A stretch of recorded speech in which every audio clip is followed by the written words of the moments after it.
Basketball fans.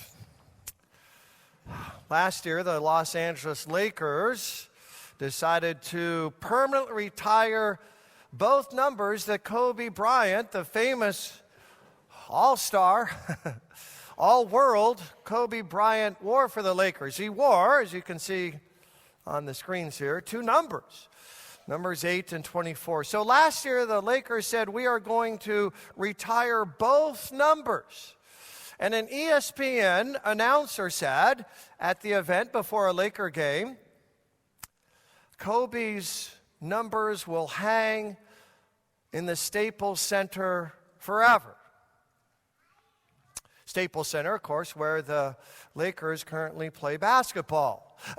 Kobe's numbers, 8 and 24, will hang in the Staples Center forever. No, they won't. Someday, we all know, the Staples Center will come down. Romance novelist Tessa Dare has one of her characters in a romance book say to the love of his life, I will build you a house, and that house will last forever. Well, the Jerusalem temple that Solomon built didn't last forever.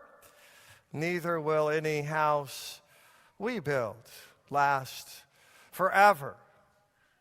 Certain generation of us know that the Beatles sang Strawberry Fields Forever. There's a company called Diamond Infused Skin Products. Maybe you know about that. I didn't, but Diamond Infused Skin Products says, we will make you look flawless forever. I Googled the word forever, and I came up with these companies. Forever Stainless Steel, Forever Health, Forever Nature, Forever Biking, Forever Farms. We all want, right, forever. In fact, Solomon says in Ecclesiastes chapter 3 that God has placed eternity in our hearts. Did you know that? That God said, I'm going to put in your heart this idea of eternity, this idea that time will never end, this idea of forever. So that's why we all want forever. That's why we're made. It's in our DNA. God created us to live forever.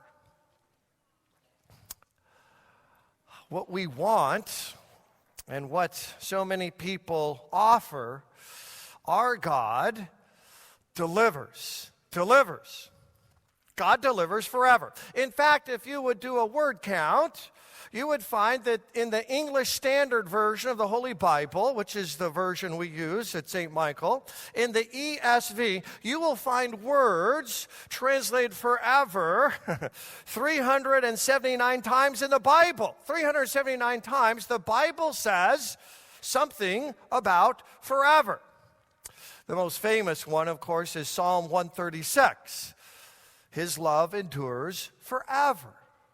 In fact, that's so popular in Psalm 136, verse 1, that it appears another 78 times.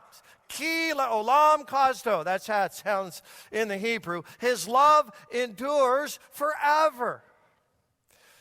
Exodus chapter 15:18 says that God's reign lasts forever. We all know Psalm 23, verse 6, I will dwell in the house of the Lord forever. Isaiah chapter 40, verse 8, the word of the Lord endures forever. And in our Old Testament reading today, from Micah chapter 4, verse 5, we will walk in the name of the Lord our God forever.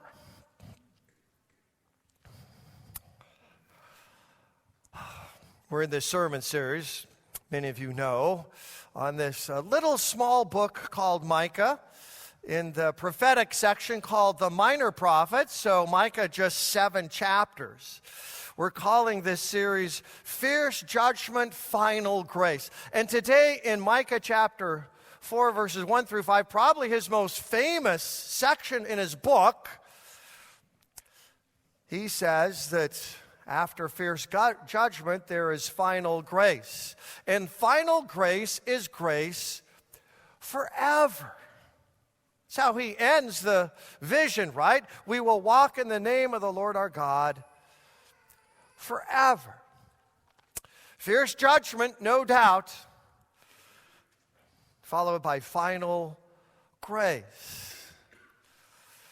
To get some context, though, before we look at Micah's most awesome vision in chapter 4, 1 through 5, the two verses that precede that are the two verses at the end of chapter 3. So here is the fierce judgment before the final grace. Final grace, grace forever. So Micah says Jerusalem's heads.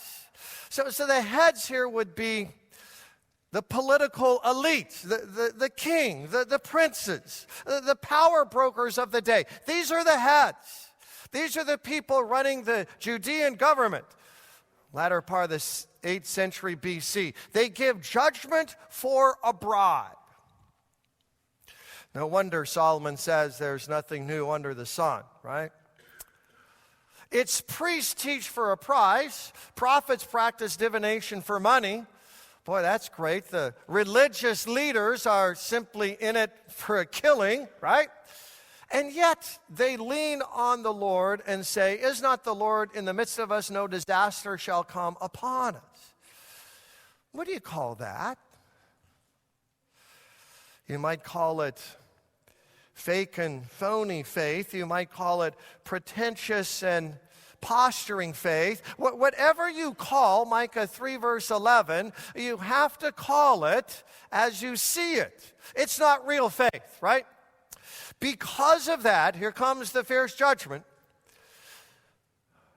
Because of you, the you there being these leaders, Zion, that's the city of David, Jerusalem, right, shall be plowed like a field. Jerusalem shall become a heap of ruins. Fierce judgment, and it did happen. It happened in August of 587 BC. When Nebuchadnezzar, the great Babylonian king, did just that. Nebuchadnezzar dismantled Zion, Jerusalem, the city of David. Zion became plowed like a field. Jerusalem like a heap of ruins. Fierce judgment over phony and fake faith. Fierce judgment, though. Final grace. And final grace is grace forever. So we go to the next verse and we hit today's Old Testament reading. What does final grace look like? What happens after God comes with fierce judgment against his people? Well, this is what happens. No more wars. Micah chapter 4, 1 and 2. It shall come to pass in the latter days. So what are the latter days? We'll hold on to that question. We'll come back to it at the end of the sermon. In the latter days, that is to say, after Nebuchadnezzar, right? Babylonian assault in August of 587 BC, after fierce judgment, see, here's what final grace looks like. The mountain of the house of the Lord shall be established as the highest of the mountains. It shall be lifted up above the hills, and peoples shall flow to it. Many nations will come. The words I've accented here, peoples and many nations, behind these English words would be Hebrew words that entail different nationalities. In other words, peoples and many nations, behind that would be non-Israelites. Like who, you ask? Well, like Edomites and Moabites and Amalekites and Ammonites and Jebusites and Hivites and Hittites, and don't forget the Canaanites. The point Micah is saying is that in the latter days, no more war. Peoples and many nations, the Edomites, etc., they will all come to what? Mount Zion, the city of David, the holy Jerusalem. Edomites won't fight against Amalekites, Canaanites won't fight against Hivites, and Israelites won't fight against Ammonites. No more wars in the latter days. No more division, no more hatred, no more wars between Republicans and Democrats, no more wars between men and women, no more wars between Lutheran and Catholic, no more hatred, no more wars, no more killing fields forever. In the latter days. Micah goes on. No more wandering. We all sing this hymn, Come Thou Fount of Many Blessings. And within that hymn, we sing these lyrics, Prone to wander, Lord, I feel it. And I do. And so do you. We wander around aimlessly, right? Sometimes we wander around with cold hearts and hard hearts, and we feel a bazillion miles away from Jesus. But Micah says in the latter days, no more wandering. See, these nations, right, the Edomites, Moabites, including the Israelites, see, they will go up to the mountain of the Lord, to the house of the God of Jacob, right, that he may teach us his ways, that we may walk in his paths. For out of Zion that was plowed like a field, right? Fierce judgment, here's the final grace.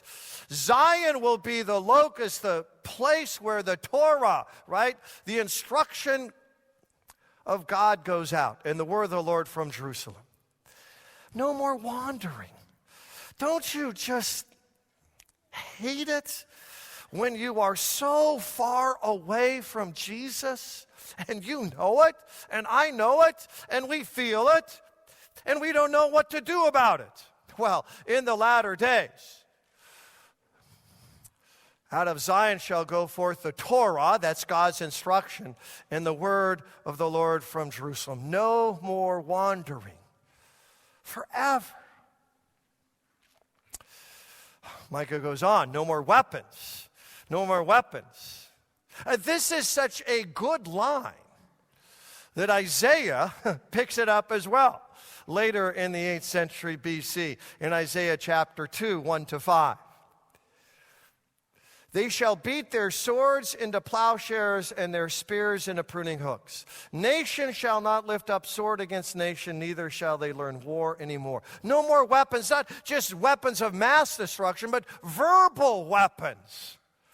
Stare-down weapons, slam-dunk kinds of weapons when we dismiss each other and act as though we are the judge and the jury. No more weapons.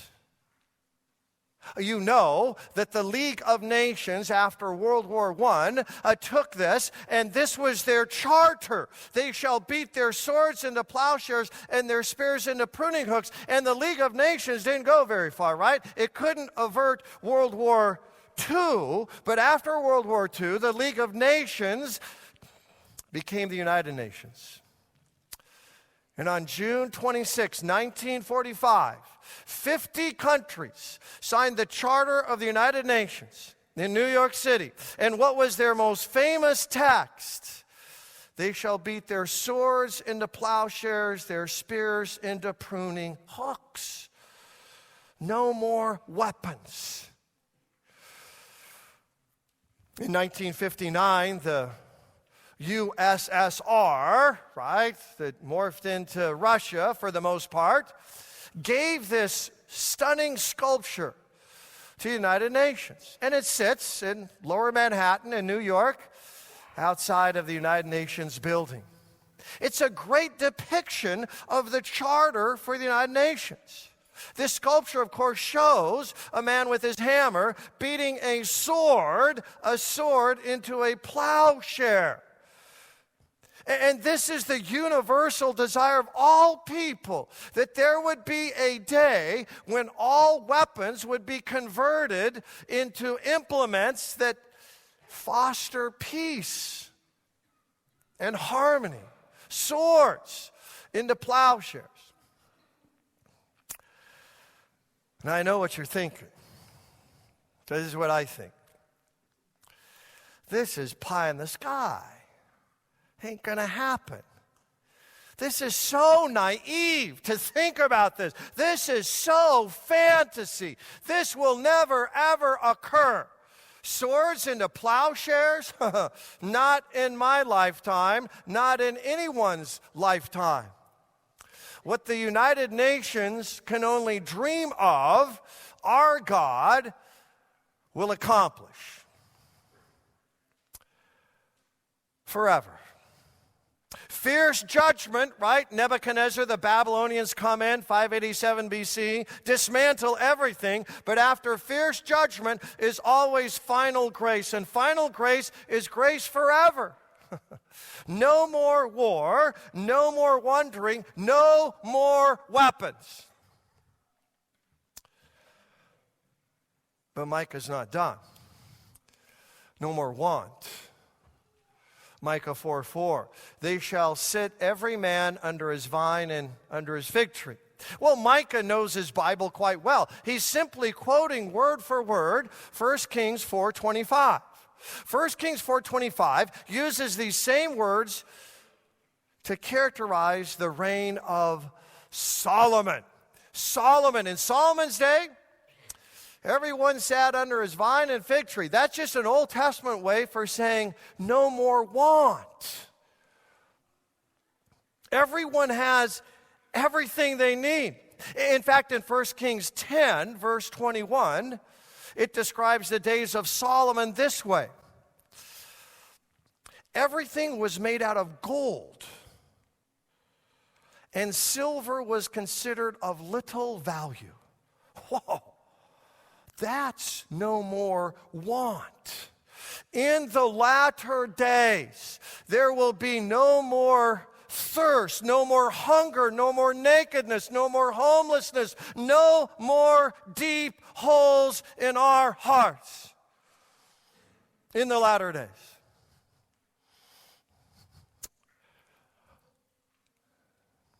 And Micah finishes up saying no more worry. No more worry. No one shall make them afraid in the latter days. Worry traffics in two words. You've heard them already today. So have I. What if? What if I don't close that sale? What if I don't get that job? What if my child doesn't make that grade? What if I get dementia? What if I get Alzheimer's? What if I get cancer? What if? Life is just a constant what if. But Micah says in the latter days, no one shall make them afraid. No relational fears, no financial fears, no health fears, no fears at all.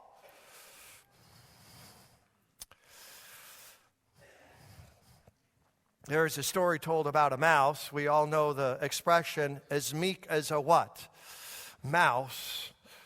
Mice are not the most courageous creatures in the world.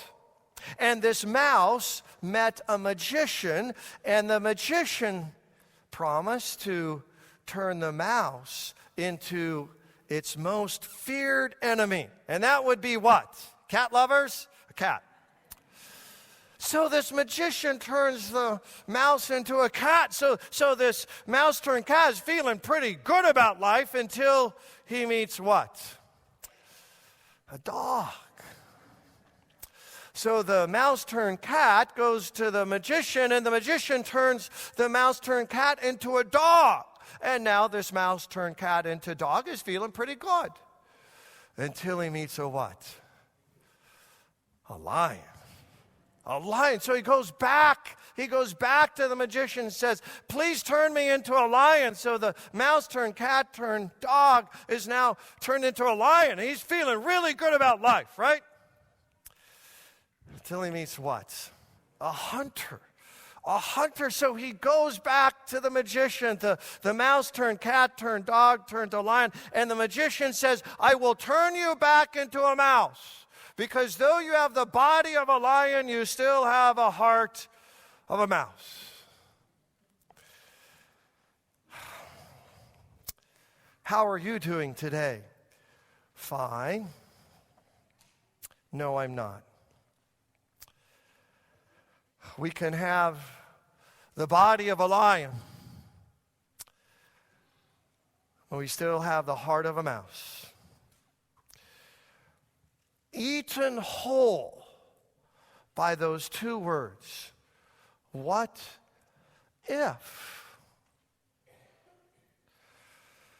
But Micah says, in the latter days, no more worry. No more having a heart of a mouse. No more fears. No more anxiety. So when is all this going to happen? What are the latter days? When is Micah's prophecy fulfilled? When will there be a day when there's no more war or wandering or weapons or want or worry? And how will it happen? Jesus. The Bible says that Jesus, this is Revelation chapter 19, verse 10, the Bible says that the spirit of prophecy is the testimony of Jesus. That Micah's vision is fulfilled in Jesus, and isn't this just a beautiful picture? That Advent points to Christ's cradle, and Christ's cradle points to Christ's cross. Think about the irony. The God who says in the Old Testament that my love endures forever, and my kingly reign endures forever, and my word endures forever, and my promises endure forever, that forever God hung dead on a cross. Think about the irony. Blood outpoured, body broken. The angels are silent, heaven weeps, darkness descends. Fierce judgment. Final grace. And final grace is grace forever. Jesus lives for you forever.